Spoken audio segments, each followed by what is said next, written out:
Alors, là, je dis bonjour à tout le monde.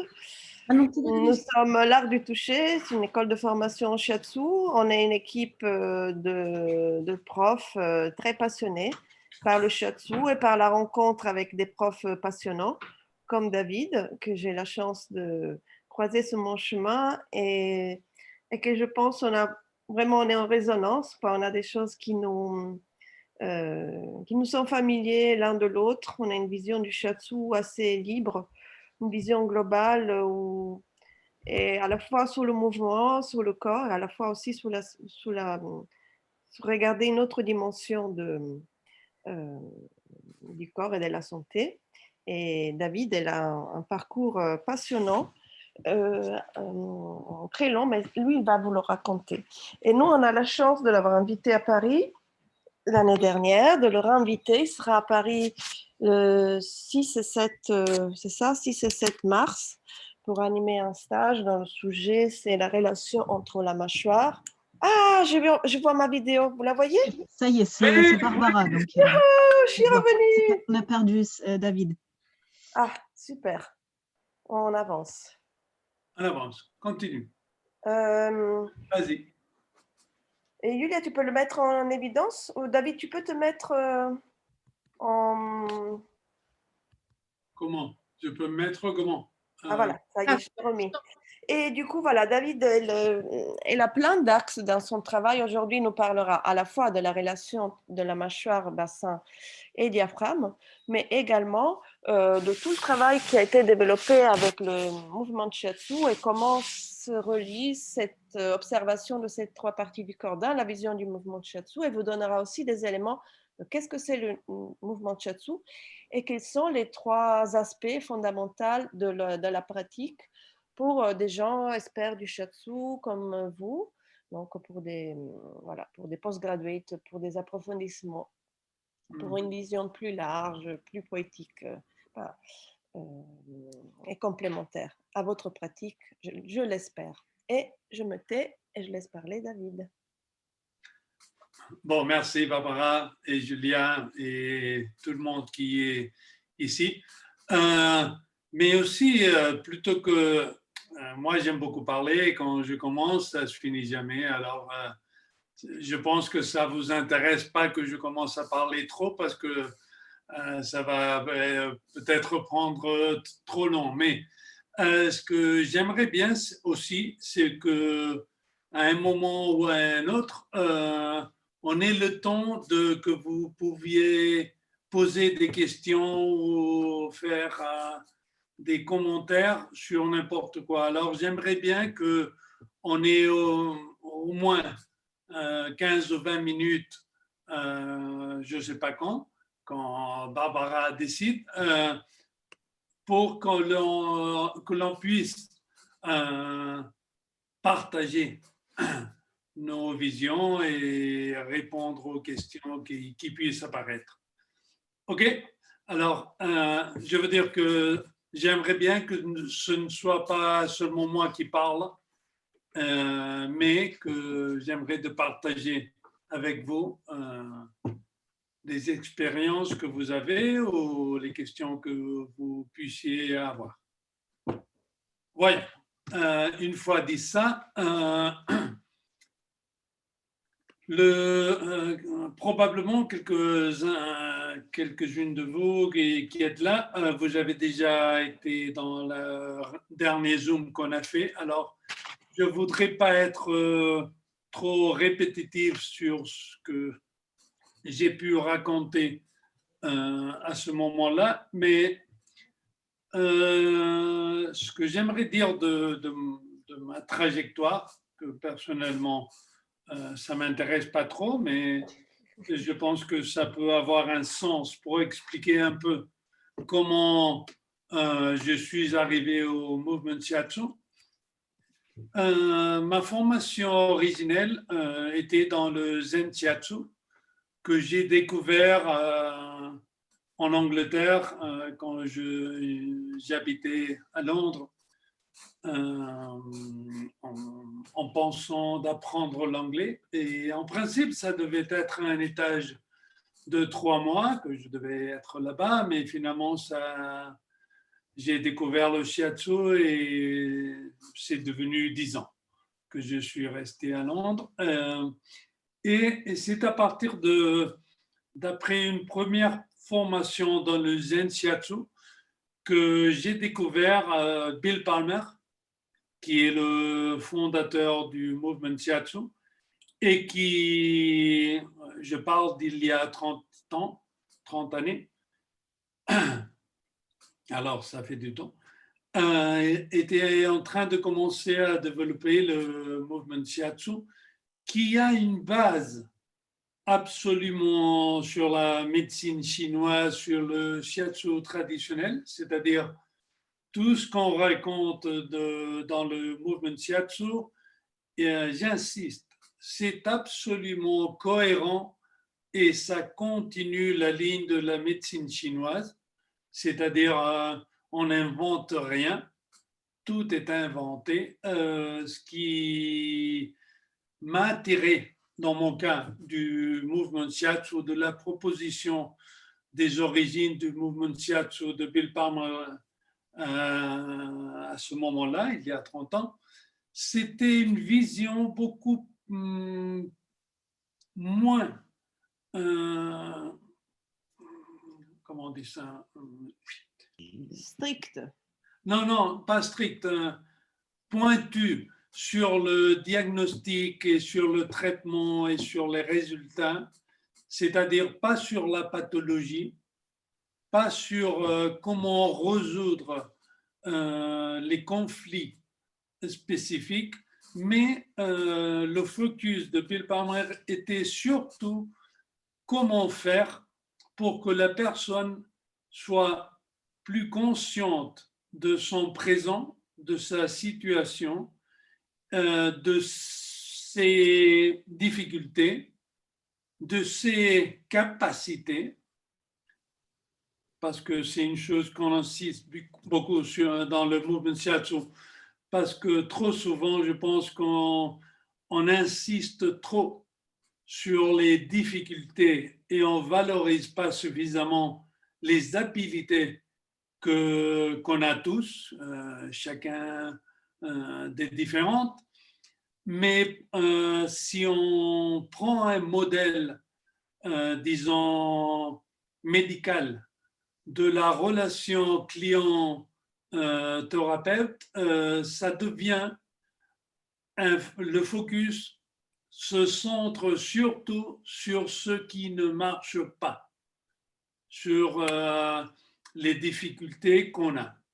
Et dans le mouvement shiatsu, ça c'était évidemment c'est important parce que ce qui ne marche pas ne nous aide pas à pouvoir vivre une vie pleine, mais on essaye aussi de valoriser ce que peut-être pour moi, ça n'a aucune importance parce que c'est une chose, une habilité, une capacité que pour moi est disponible et facile d'utiliser, mais pour la personne qui est juste à côté de moi, c'est quelque chose de totalement insaisissable, vraiment difficile d'apprendre.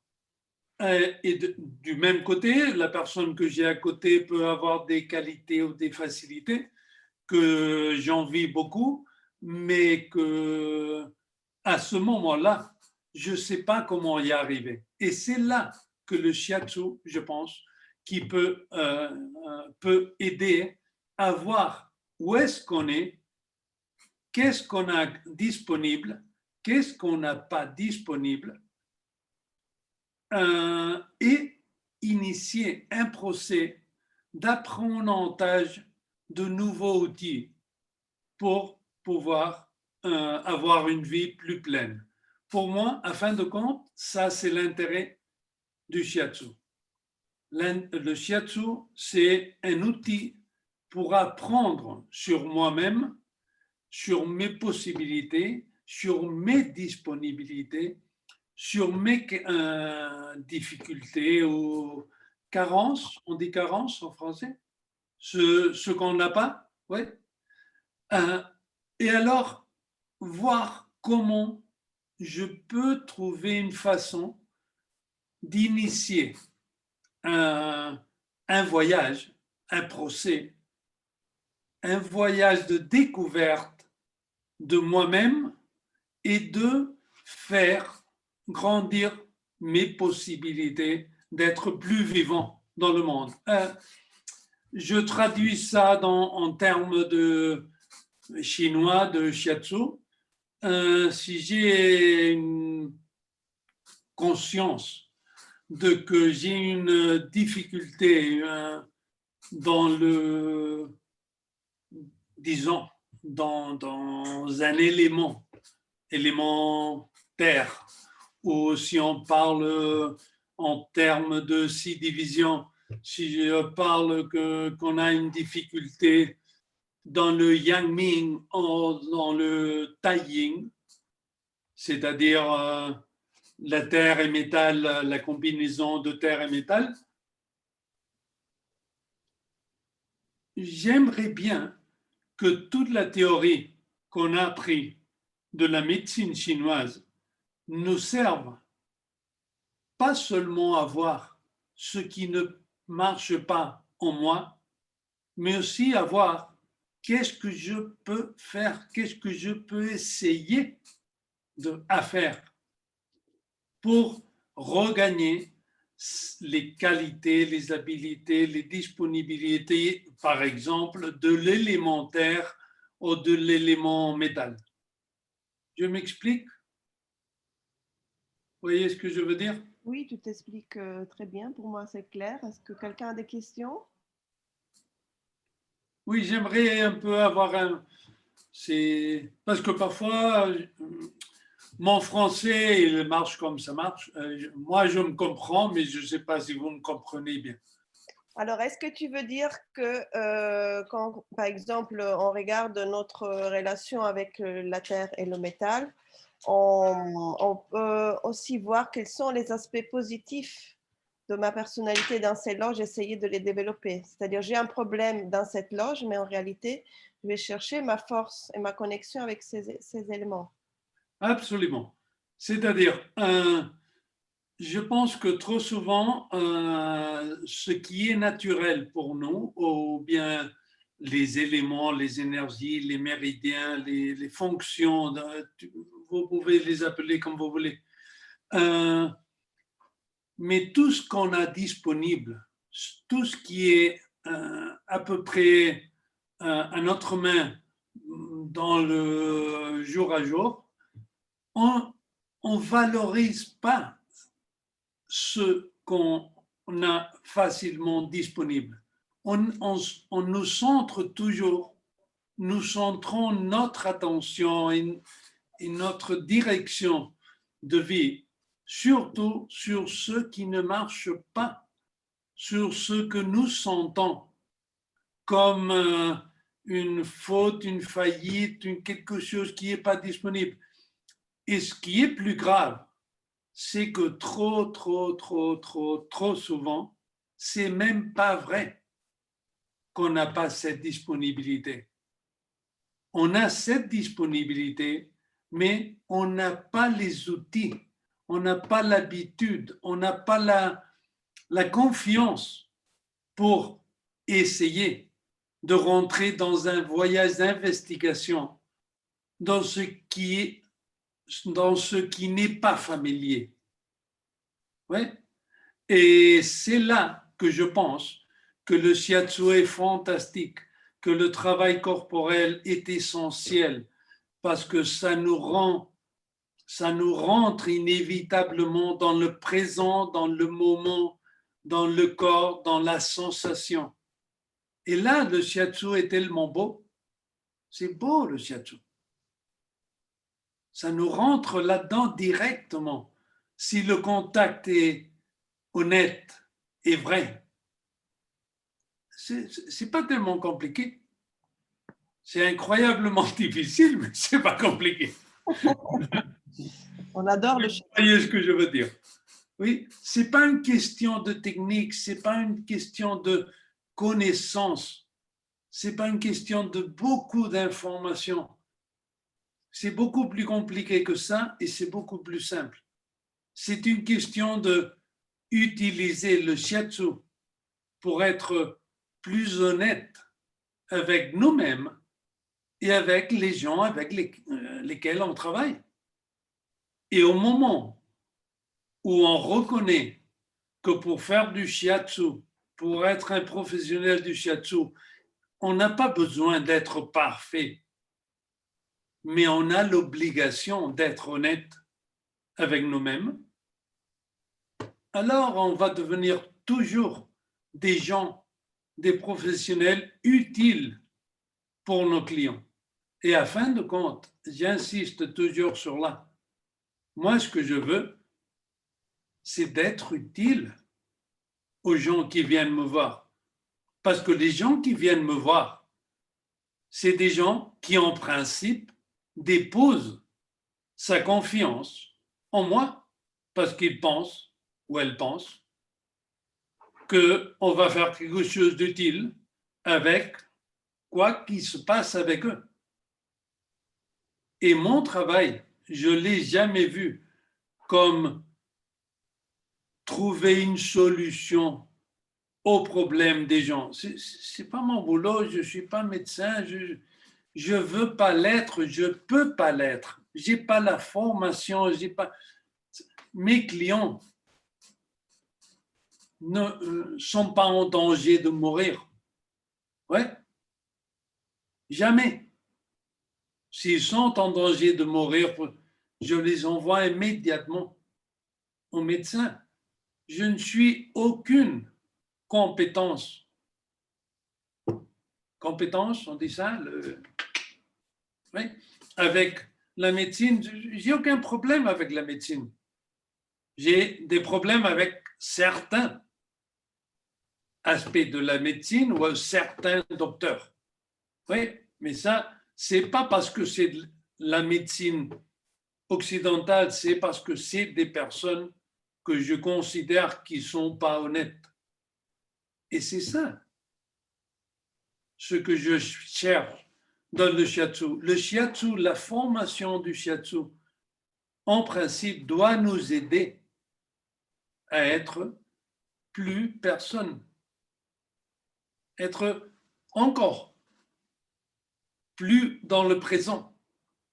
Et c'est ça qui fait que nos clients se sentent en confiance, se sentent pas jugés quand ils rentrent nous voir, et c'est ça qui leur facilite la possibilité d'un voyage de découverte que j'espère que je peux leur fournir les outils pour que ce voyage soit intéressant et utile. Et pour moi, ça, c'est la base du shiatsu. C'est ça qui m'attrape du shiatsu. C'est pas les méridiens, c'est pas les points, c'est pas la théorie. Tout ça, c'est de plus en plus ça.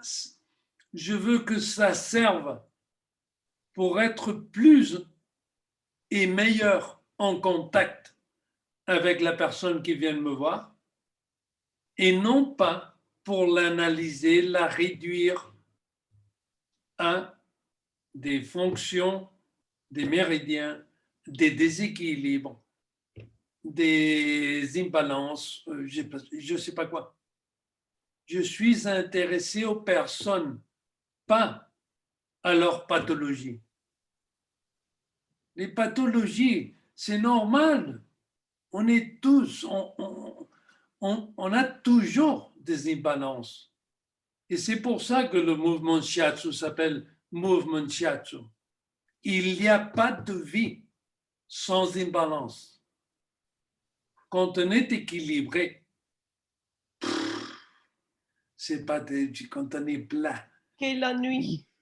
Et c'est ennuyant. La vie, ça implique un déséquilibre constant.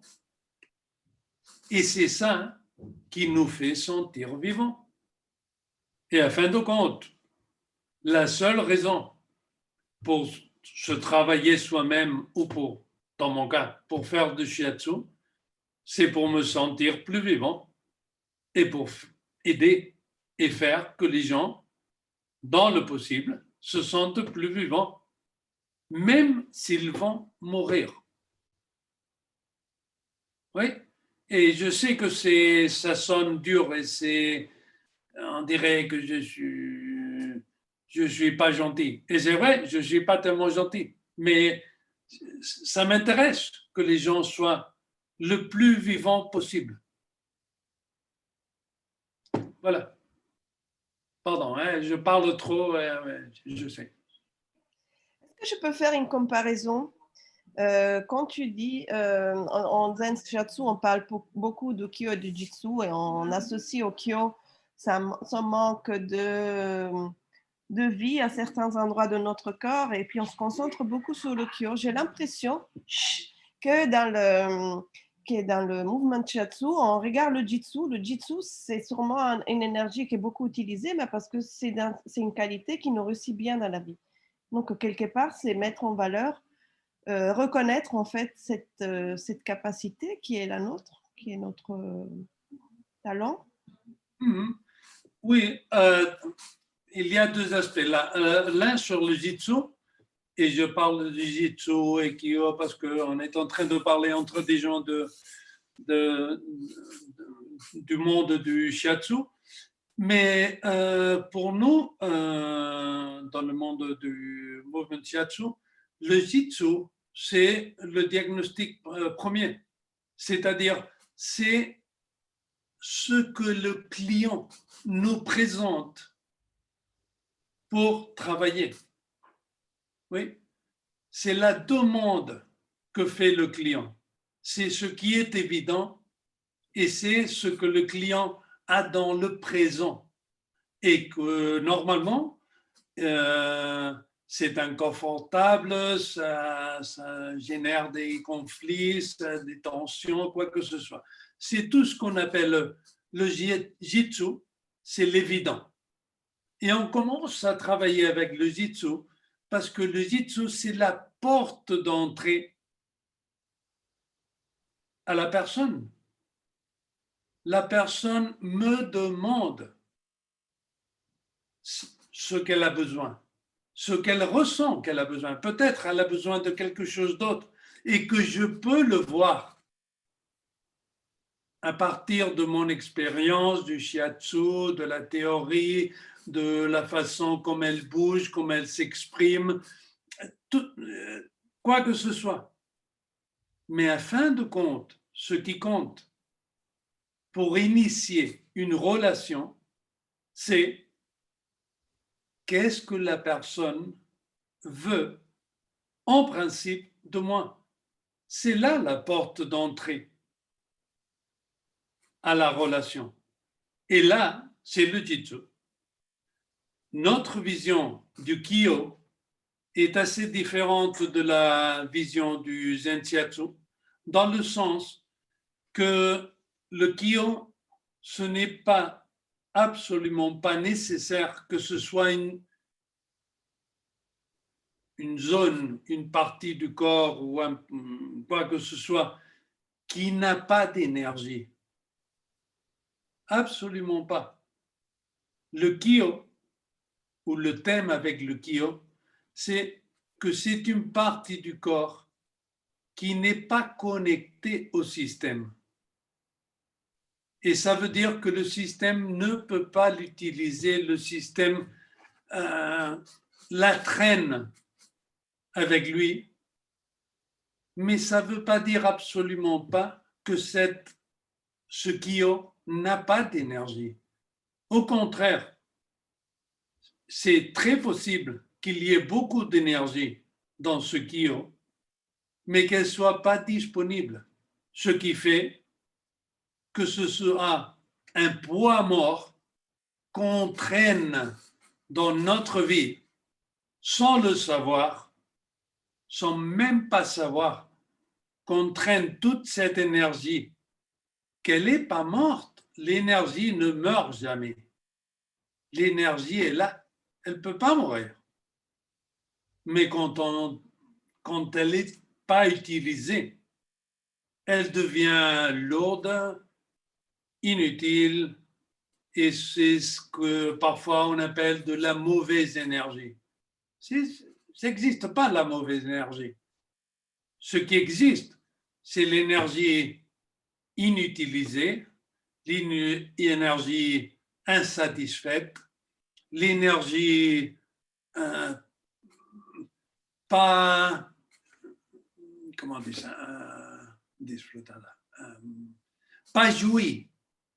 Oui, quand l'énergie, on ne la jouit pas, elle devient inutile, elle devient lourde.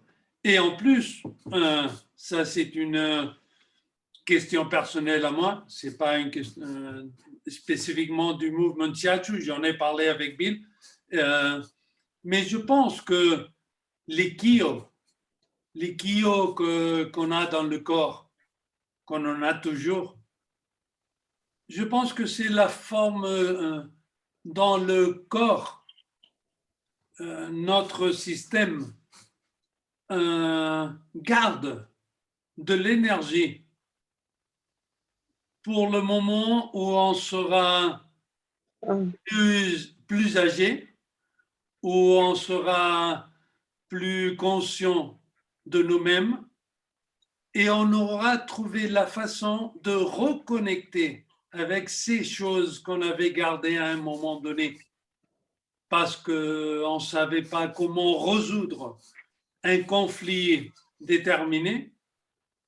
Et toute cette énergie qu'on a gardée à un moment donné parce qu'on ne savait pas quoi faire avec elle, et on l'a gardée dans un coin, quand on grandit, quand on évolue, quand on se travaille, et on se reconnecte avec cette partie du corps, tout à coup, on a un tas d'énergie qui apparaît qu'on ne savait pas qu'elle était là. Et c'est ça, un des seuls avantages de grandir, comme je dis.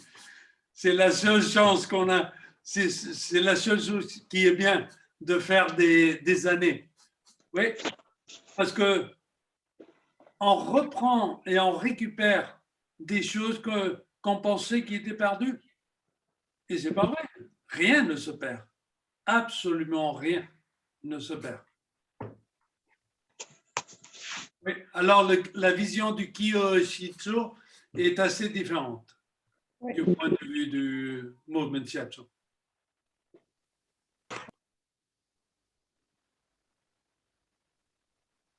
Il y a des questions? Il y a des questions? Ah oui, j'avais vu une question tout à l'heure de Cécile qui disait en pratique, comment cela se traduit dans une séance de mouvement Shiatsu? Comment? Je n'ai pas compris la question. En pratique, comment cela se traduit dans une séance de mouvement Shiatsu? Je n'ai pas entendu la première partie.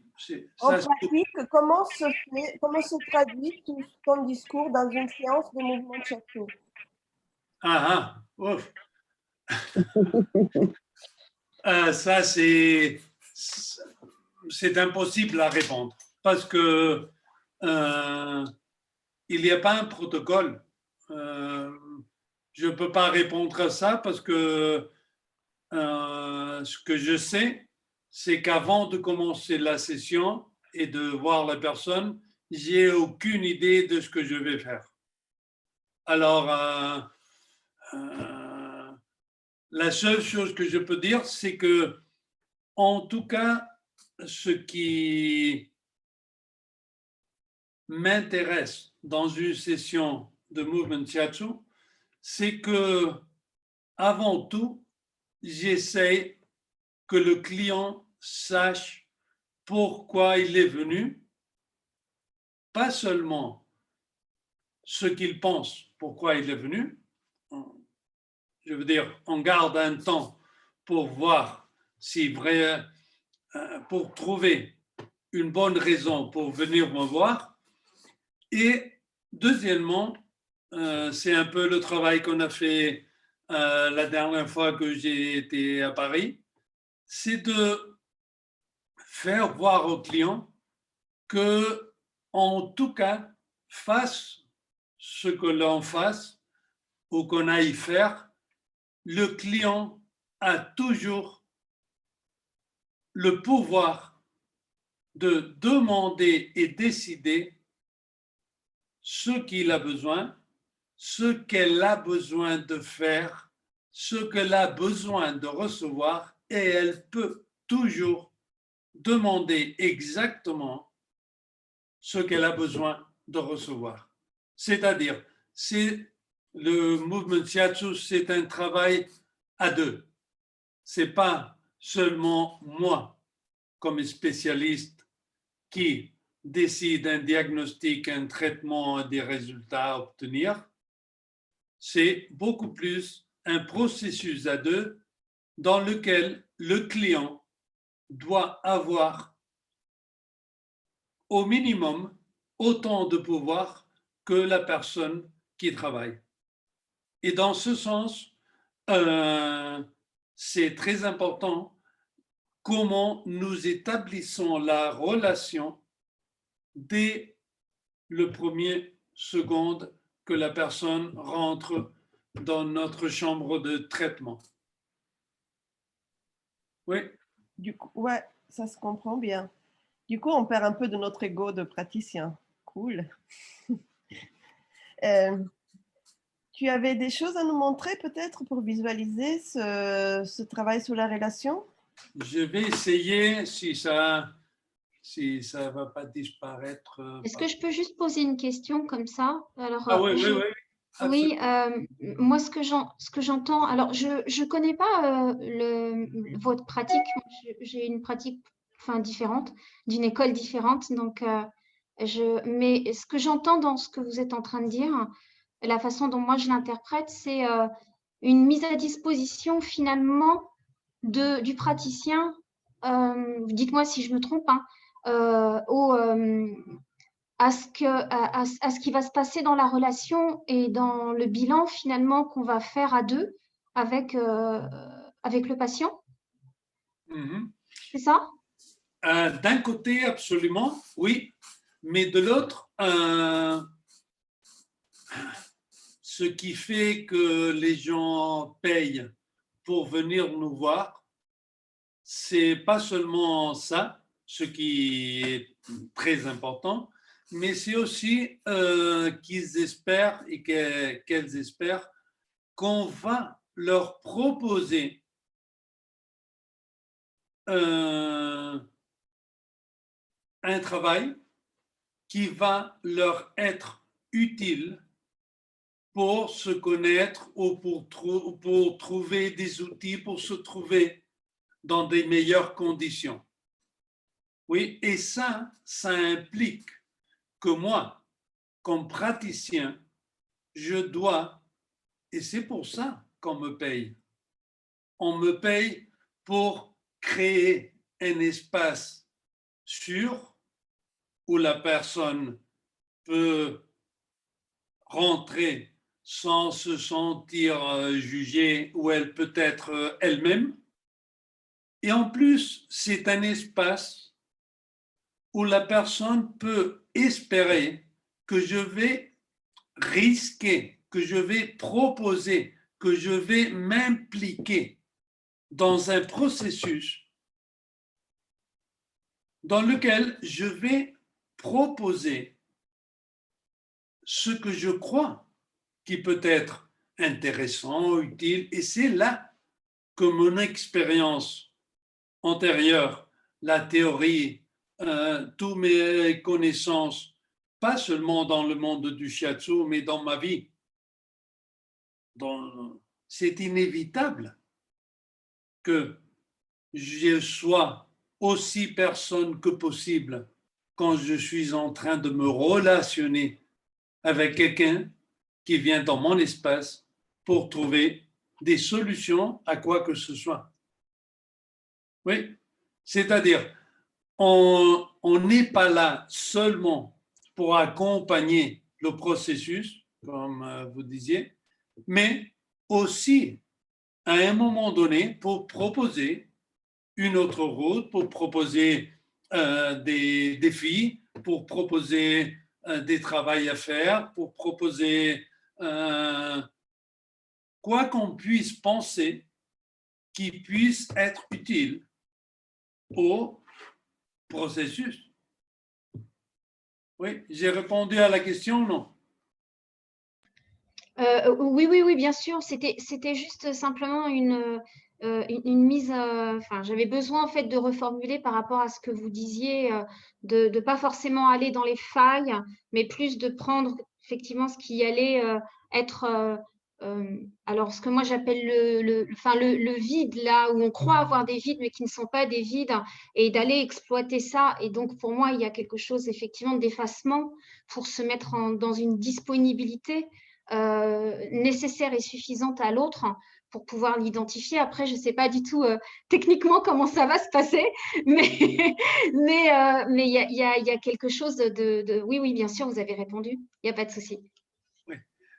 Et en plus, je voulais vous dire que je trouve incroyablement triste que tout le travail qu'on a dans le passé, toute l'expérience, tout l'apprenantage qu'on a fait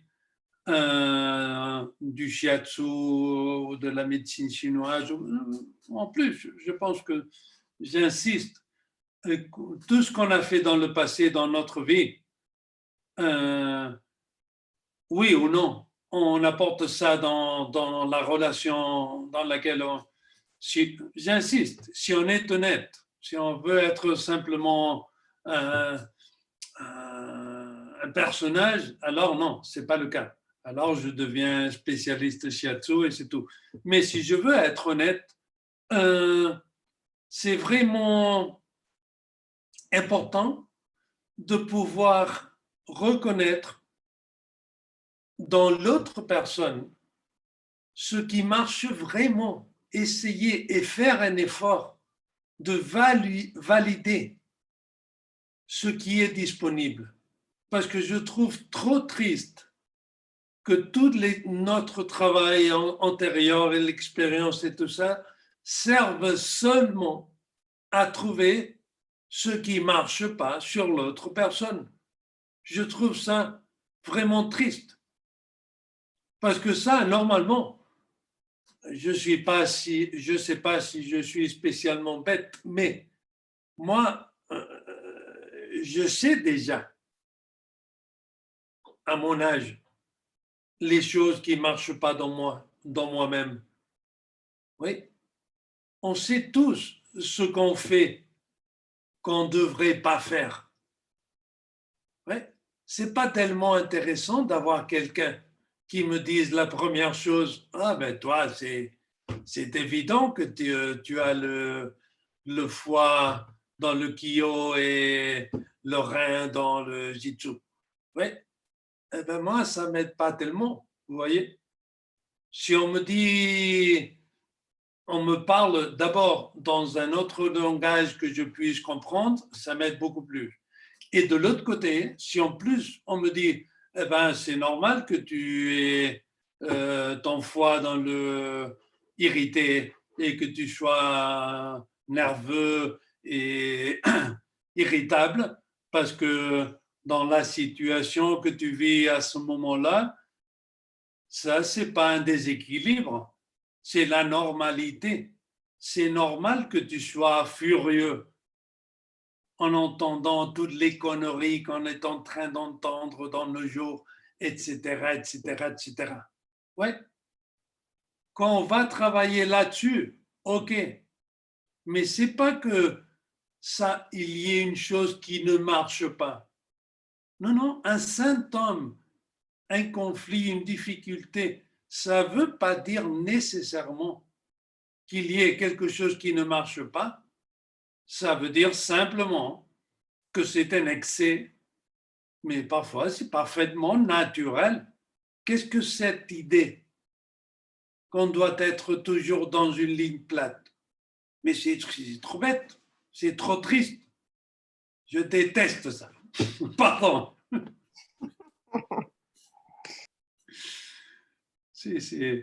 Non, il n'y a pas d'huile là-dedans.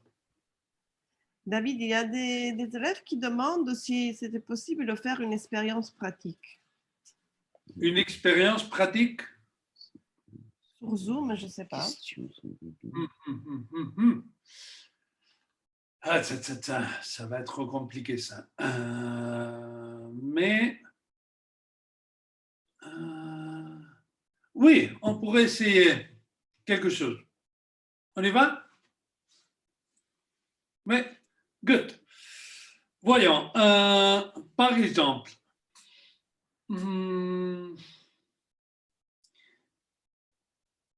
imaginez que vous allez... Non, je ne veux pas être tellement tragique. J'allais dire, vous allez crever dans 10 minutes, mais non. Pas besoin d'être tellement tragique, mais que vous avez juste la possibilité de recevoir quoi que ce soit pendant 2 minutes. Pensez tout simplement, qu'est-ce que vous aimeriez de recevoir et où? Et je ne parle pas seulement de contact physique, on pourrait dire, si on veut se centrer dans le shiatsu standard ou basique, oui, où est-ce que vous aimeriez d'être touché et comment? Ou bien, qu'est-ce que vous aimeriez de recevoir comme parole, comme sensation, comme quoi que ce soit? Et quand je dis ça, ne pensez pas seulement à ce que vous pensez que vous avez besoin du point de vue d'une manque ou d'une difficulté, mais permettez-vous aussi de penser à recevoir ou à demander quelque chose que vous demandez à recevoir, mais pas parce que vous avez besoin de ça, mais parce que ça vous ferait plaisir, ça vous ferait du bien, encore plus de bien que vous avez déjà. Je m'explique?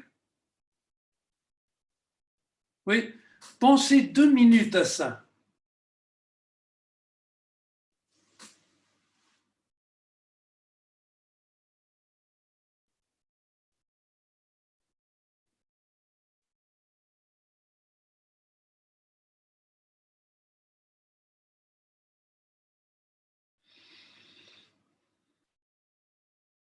Sentez votre corps, sentez vous-même.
Et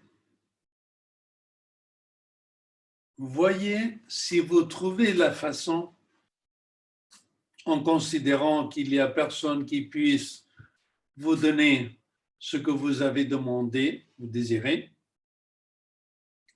de le faire vous-même, de vous toucher, la partie du corps qui avait besoin de recevoir un contact, c'est-à-dire essayez de vous satisfaire vos besoins à partir de vos nécessités. Et ça veut dire, je parle de toucher physiquement ou de vous dire ce que vous vouliez écouter ou de sentir, d'essayer de sentir ce que vous vouliez sentir.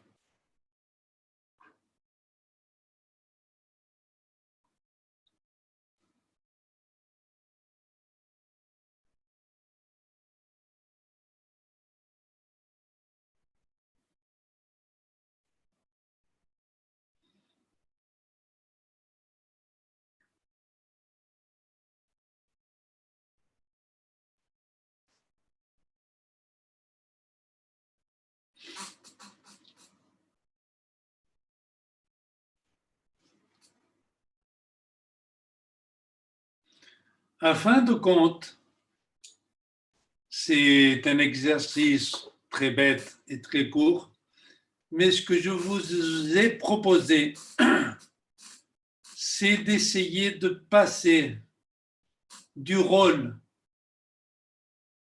passif, du rôle victime, au rôle actif, au rôle dans lequel je suis, autant que possible, responsable de mon bien-être. Et ça, pour moi, c'est essentiel.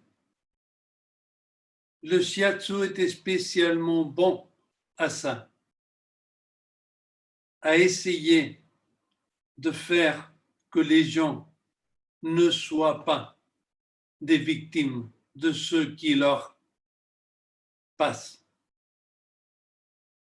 Et je pense que le mouvement shiatsu insiste spécialement là-dessus, parce que c'est bien d'avoir la qualité de la terre, la qualité du support, la qualité d'accompagner et d'être là pour nos clients.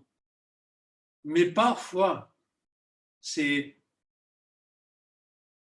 je pense que toujours, plus tôt ou plus tard, on va avoir besoin de sortir de cet espace de sécurité pour investiguer, pour grandir, pour élargir les limites, les possibilités, les apprentissages.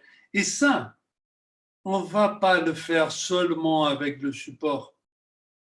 Parfois, il faut risquer, comme je parle comme professionnel, il faut proposer des actions qui nous sortent de la zone de confort. Parce qu'autrement, on va se trouver avec des clients qui vont nous aimer beaucoup, mais qui vont être dépendants de nous. Ouais. Et personnellement, mon intérêt et l'intérêt du mouvement shiatsu, c'est que les gens soient plus capables de vivre leur vie en plénitude.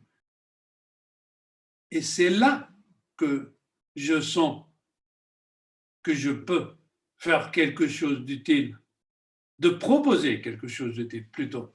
De faire, je ne sais pas, mais en tout cas de proposer. Oui. Et le premier rôle, c'est se sortir de la victime, comment on dit ça, du passif. Oui, parce que au moment où le client devient passif, il ou elle me passe la responsabilité de sa santé, de sa vitalité, de sa joie, de sa vie à moi. Et moi, j'accepte pas ça. Ça m'intéresse pas. Je ne veux pas être responsable de la vie de personne. Il y a plus de mouvement. Ouais, il n'y a pas de mouvement. Ouais. Ok. Ça a été utile comme une mini-expérience. Oui, très. Parfois, Ouais, je super. pense que c'est bien de demander, c'est très important de savoir demander ce qu'on a besoin, parce que trop souvent, on ne demande pas parce que c'est la meilleure façon qu'on ne rejette pas. Hein. Si tu ne demandes pas, on ne peut pas te dire que non. Hein. Là, c'est vrai. Mais alors, c'est aussi difficile de recevoir ce qu'on a besoin. Alors, c'est un balance délicat et difficile de trouver entre demander ce que j'ai besoin et en même temps d'accepter que parfois c'est à moi de chercher comment trouver des solutions, trouver des alternatives ou trouver une autre façon de faire les choses. Oui. Alors, ce qui est idéal pour moi, c'est que si on trouve la façon d'aider les clients à être plus indépendants, plus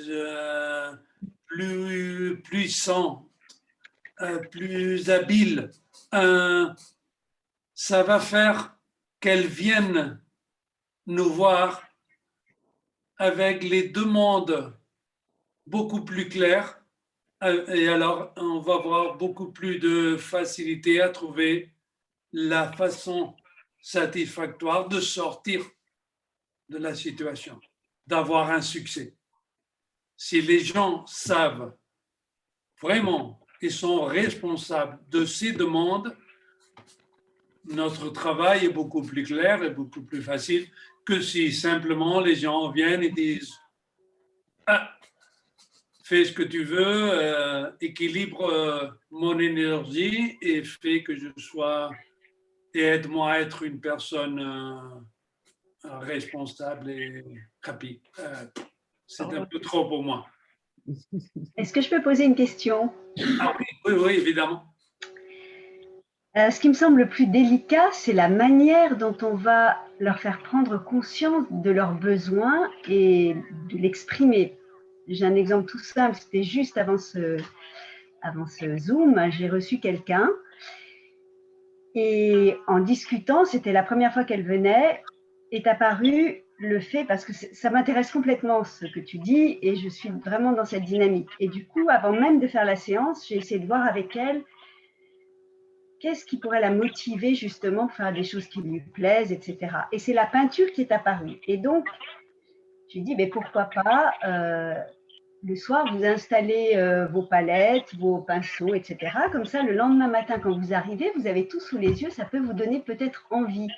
Bon, j'ai peut-être été un peu vite, parce qu'en fait, elle m'a dit, ah oui, mais elle a envie, elle a découvert ça, mais elle ne se sent pas de s'y mettre. Comment amener les personnes, même si elles ont trouvé ce qui leur convient, à s'y mettre? Parce qu'il y a des gens pour qui c'est vraiment difficile.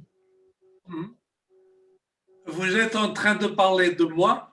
Non, non, pas du tout, je parle de moi. C'est vrai? Non, non, non. Mais je parle. Vous étiez en train de dire ça, mais moi j'ai un piano ici à la maison. Finalement, je l'ai acheté après des tas d'années que je veux apprendre à jouer du piano. Et finalement, j'ai décidé au moins de l'acheter. Hein? Et il est là. Il fait beau. Hein? Et c'est bien de le voir. Mais je ne trouve pas l'énergie, le moment de le faire. Oui? Alors, la réponse à la question, c'est que c'est délicat, c'est incroyablement délicat. Il y a une ligne très fine entre pousser et inspirer. Et pour moi, il y a une partie que quand vous proposiez d'avoir les peintures disponibles, ça va faire peut-être que ça déclenche un mouvement vers l'action. Mais parfois, la question, ça peut le faciliter, c'est vrai. Et c'est intéressant de risquer en proposant ça. Mais il y a toujours, pour moi, une question de motivation, d'énergie. Ce que nous connaissons comme le Shaoyin, oui, le méridien du rein et du cœur. Si le Shaoyin n'est pas disponible pour cette question, ça va être vraiment difficile de commencer un processus là-dedans avec de la vitalité. Parce que si mon cœur n'est pas là pour ça, ou bien mon rein n'est pas disponible, ne se sent pas avec cette chose, ça va être vraiment un travail de volonté pour faire ça.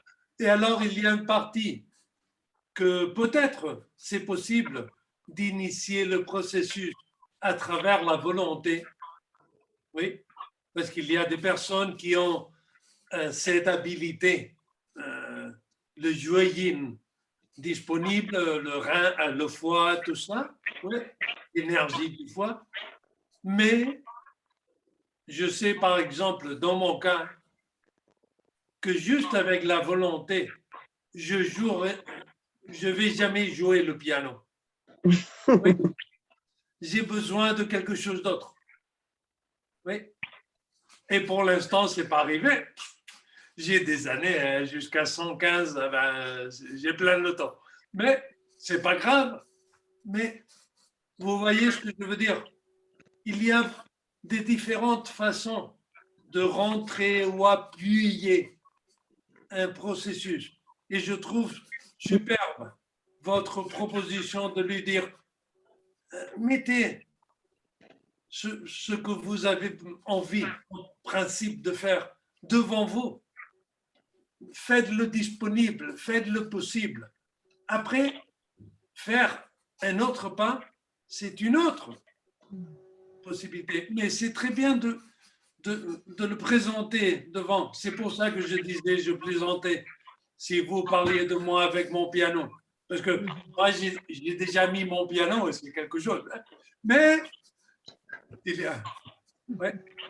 Et du coup, ça voudrait dire à ce moment-là, travailler le Shaoyin de la personne pour l'aider. Ce serait quoi le rôle du praticien du coup? Ce serait finalement de ne faire que ça pour lui donner l'envie. Et puis après, il se débrouille avec. J'exagère un peu, mais le shiatsu mouvement, c'est ça ou... Oui, par exemple, si on parle de comment aider le Shaoyin à se développer ou à se présenter ou à être plus disponible, ça a une relation directe avec le travail, avec les spontanéités, avec l'honnêteté avec soi-même, avec même, disons, la non-réaction, la non-réponse automatique à n'importe quel stimule. Alors, en travaillant tout ça, on génère un espace entre l'input et la possible réaction. Et on génère un espace entre le stimulus et la réaction. Et cet espace, c'est un espace de pouvoir, de conscience, de présence. Oui, c'est là que le Shaoyin peut se manifester. Et c'est pour ça que en Movement Shiatsu, on parle que le Shaoyin, c'est la phase du Tantra, la phase où tout est possible, tout est transformable, tout peut se passer si l'énergie est disponible, s'il y a cette présence, cette énergie du cœur, cette énergie du Rhin. Alors, le monde est petit. Ouais. Mais il faut que cette énergie soit disponible pour ce projet. Peut-être elle est disponible pour autre chose, mais pas pour ce projet, pour l'instant. Mais ça ne veut pas dire que c'est pour toujours. Si j'ai cette énergie disponible pour autre chose, elle peut être disponible un autre moment, un autre jour pour ce projet. Et ça, c'est pour moi très important de le faire voir aux clients. Parce que, en parlant de moi une autre fois, que je ne puisse pas jouer le piano maintenant, ce n'est pas dramatique. En fin de compte, si c'était tellement important, j'aurais fait quelque chose. Mais peut-être, cette énergie va être disponible à un autre moment. Oui, parce qu'elle est là pour faire autre chose. Ouais. Merci beaucoup. Merci. Plaisir, Véronique. David, Dis-moi. Sylvia, je vais tenter une parenthèse. Parce que je ne sais pas si tu te souviens, mais je suis prof de piano. Ah, J'ai enseigné le piano pendant des années avant d'enseigner le shiatsu à l'art du toucher. Voilà. Et moi, je viens de répondre à quelqu'un qui était exactement comme toi, une personne dans un groupe sur Facebook qui disait « J'ai acheté un piano, il est là, il prend la poussière, je ne sais pas quoi faire. » Et j'ai répondu à la personne « C'est probablement parce qu'il manque… il faut se donner les moyens parce que ça ne suffit pas. C'est pour moi, juste, ça veut dire qu'on n'a pas fini de réfléchir à comment. Il faut quand même aller plus loin et définir mieux son projet. Ça, c'est pareil pour tout. Je pense que dès que tu as un projet, si tu ne te donnes pas les moyens, si tu n'as pas défini où tu veux aller exactement, style de musique, comment s'encadrer, professeur ou pas, ou même ou si tu veux faire du sport, c'est pareil. Il y a des gens qui sont très efficaces entourés avec un coach ou un groupe sportif, et il y en a d'autres comme moi qui préfèrent faire du sport seul à la maison, et là, ça roule. Et ça, il faut réfléchir à comment tu fonctionnes, qu'est-ce qui va permettre de passer à l'action. Et je pense que ça, on peut je ne sais pas, l'intégrer dans cette réflexion de tout ce qui a été dit. absolument. Absolument. Voilà. Donc, je te ferai suivre le message. C'est à toi. Parfait. Merci. David, on a dépassé l'heure, c'est déjà Oui. 8h moins quart, donc peut-être il y a des gens déjà qui nous ont laissés, mais voilà, on peut te laisser gérer la fin ou le temps que tu as envie de… J'aimerais bien écouter s'il y a encore des questions ou quoi que ce soit.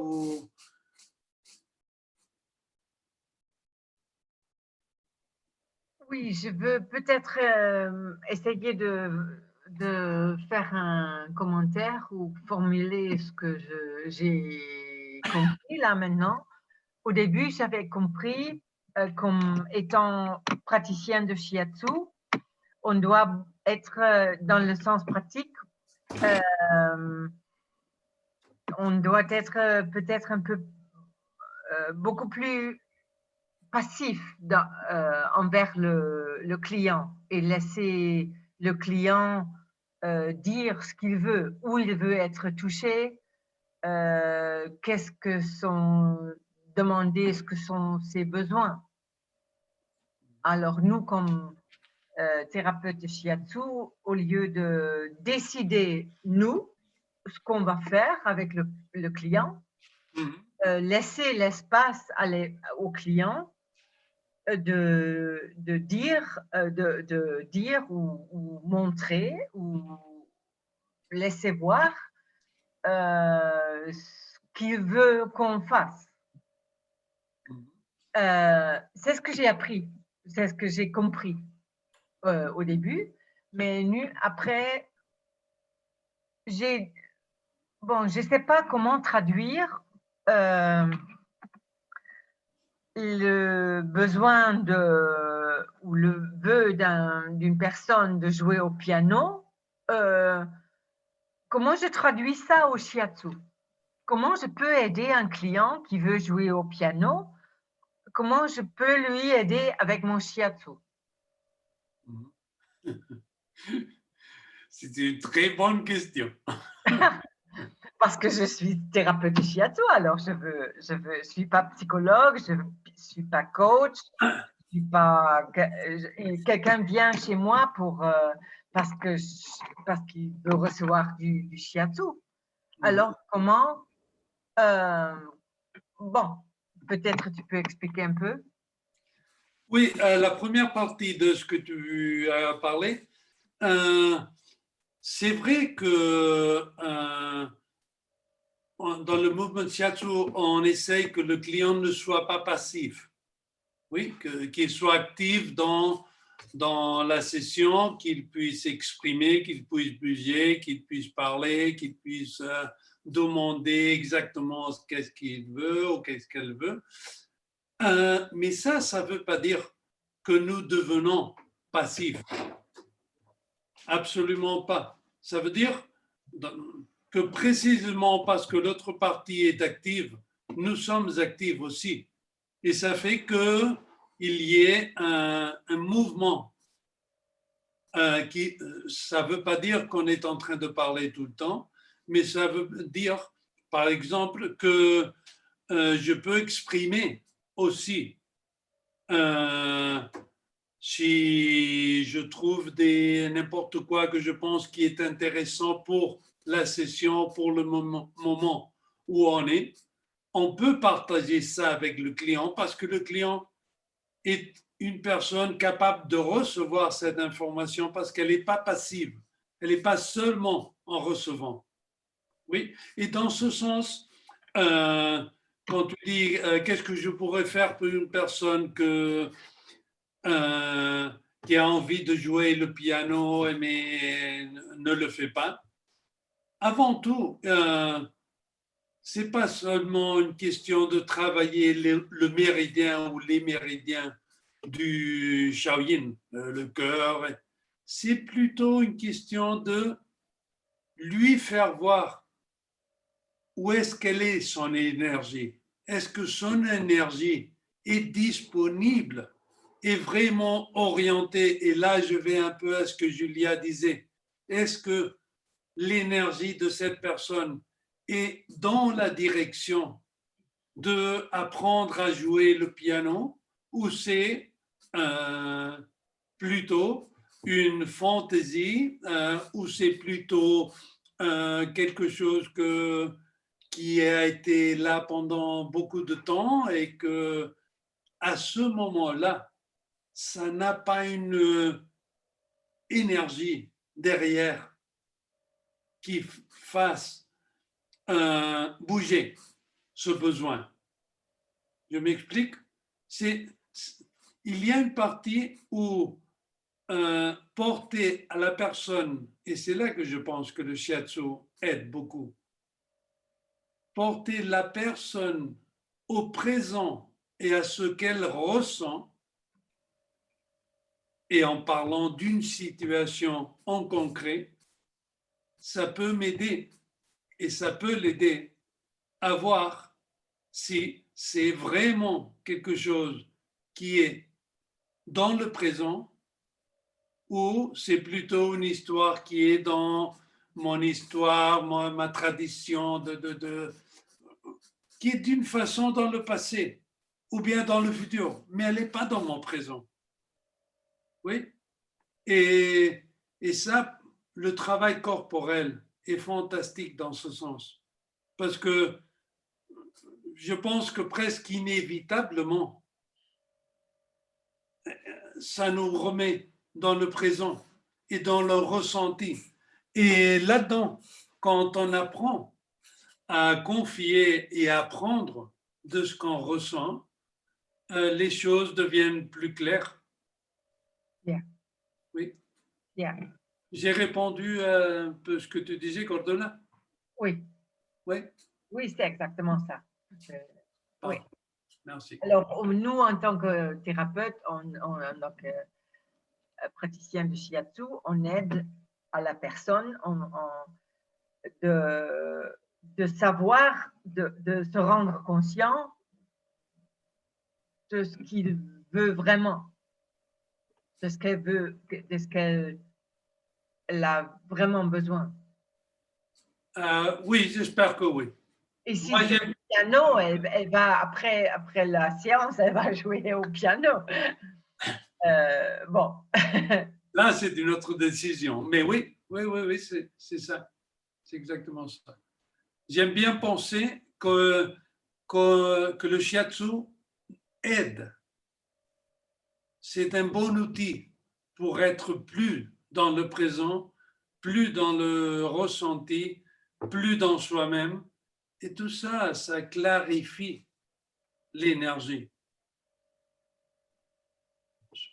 Ça nous... Ouais. Oui, merci. Plaisir. Alors, Barbara, on y va? Oui, oui. On va arrêter là. T'es là? Et donc, j'ai trouvé ça passionnant. Et voilà, j'ai une chance que tu puisses être à Paris. J'espère que certains d'entre vous voudront s'unir à nous pour cette classe. C'est quand même rare un prof qui arrive à voyager en ce moment. On a eu plusieurs formations, elles ont tout été annulées, reportées, déplacées, transformées en visio. Et on va faire de la vraie relation humaine, mais face à face. Ah, quel bonheur. J'espère que oui. Oui, j'espère. On va essayer, on va tout faire pour que ce soit possible, en tout cas. De notre côté, c'est sûr. Hein? Alors. Ouais. Barbara, est-ce qu'on donne les éléments pratiques pour le stage, si ça intéresse certains? Si tu peux, ou on peut envoyer un mail aussi après au groupe, peut-être, si les gens veulent partir, je ne sais pas. Je pense qu'on l'avait dit aussi dans les communications que c'était le 6-7 mars, c'est un samedi-dimanche. Donc à Paris, au Dojo de l'Est parisien, c'est un grand espace. On aura vraiment beaucoup de place pour nous tous. Voilà, et si vous avez des questions, vous pouvez envoyer un mail, on peut vous répondre, envoyer le programme pédagogique si vous voulez en savoir plus. Mais déjà, David, il explique beaucoup mieux que notre programme. Voilà, je pense que c'était la présentation la plus vivante qu'on pouvait avoir.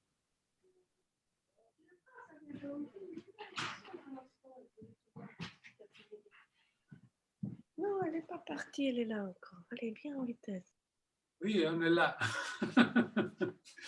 Bon, en tout cas, avant de partir, je voudrais vraiment remercier vous tous qui êtes là, parce que, comme je dis toujours, ce que je puisse proposer est peut-être intéressant, mais s'il y a personne qui écoute, ben, c'est comme si je disais rien. Alors, merci beaucoup pour être là, pour rester tout ce temps, et j'espère vous voir à Paris bientôt. Oui, merci David. Nous aussi, on est très contents de te revoir très bientôt. Ok. C'est Au chouette. revoir. Ciao, ciao. Ciao. Ciao. Ciao a tutti. Ciao a tutti. Ciao, merci David.